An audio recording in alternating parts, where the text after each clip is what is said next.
Hello, my name is Jared, coming at you today to discuss 3 tips on how to make a better fist.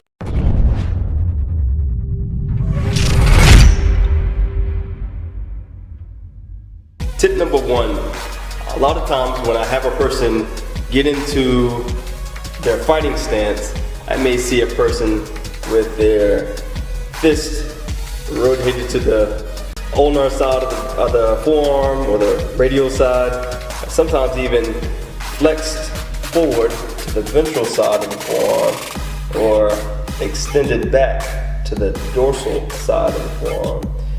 And so my tip number 1 is to pretty much you want to be in a neutral position where you're not deviated either direction and you're not flexed or extended either direction here, to make a very solid, even, flat portion of the forearm and the back of the hand. Tip number 2 is thumb position.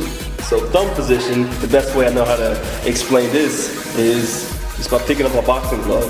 So if you look at this boxing glove, there's an attachment between the thumb and the index finger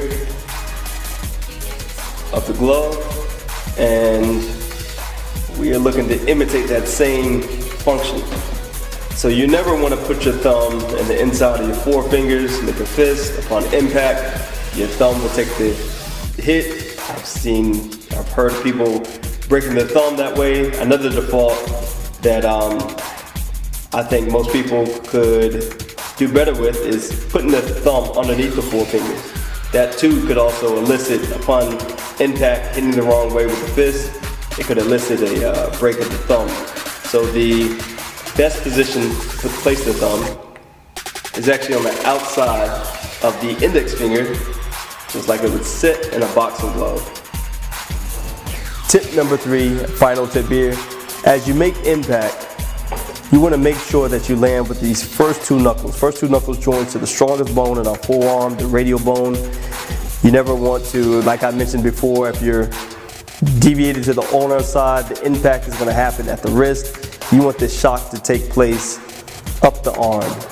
And so you've probably heard of a boxer's fracture, a person that has gotten into a fight, doesn't know how to make a fist, doesn't know how to punch, and they've created a break on the small finger side and the ring finger side of the hand, and that's the weakest 2 bones right here in the hand. So you want to make sure when you make an impact that you land with these first 2 knuckles right here. After you master the fist, figure out the placement on the forearm in very neutral position, and you make impact, say whether it's on the street, self-defense, fitness, on a heavy bag or pad work, or even in competition. And the whole overarching theme, you want to make sure we hurt the things that we hit and never think the things that we hit hurt us. These 2 knuckles are put here for violence. If it comes to that, I'm out.